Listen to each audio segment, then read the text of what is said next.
Mən vətəndaş Hüseyn Əliyev Riyaz sizlərə müraciət edirəm və artıq çox bərbad bir vəziyyətdəyəm, çünki çox haqsızlıqlara məruz qalmışam.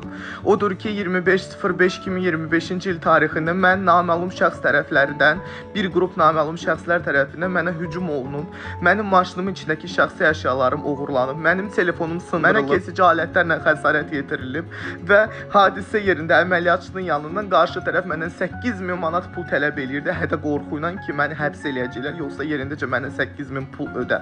Bunlara baxmayaraq, bütün bu şikayətlərimə baxmayaraq, bugünkü gündə 8-ci polis bölməsinin təhqiqatçısı Pərviz adlı əməkdaş qərar çıxardır ki, bu münaqişə idi və münaqişə adı ilə göndərir bu işi istintaqa.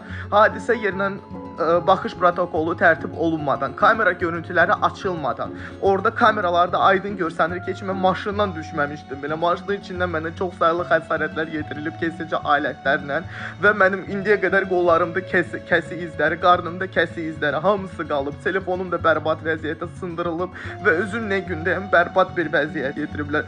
Nə qədər bu biabırçılıqlara biz məruz qalacağıq, cənab nazir? Haçana qədər bu biabırçılıqlar davam eləyəcək? Niyə obyektiv araşdırma aparılmır? Niyə obyektiv araşdırma aparılmır? Niyə qarşı tərəf cinayət məsuliyyətinə cəlb olunmur? Niyə hələ də haqq ədalət yerini tapmır? Xahiş edirəm, kömək edin.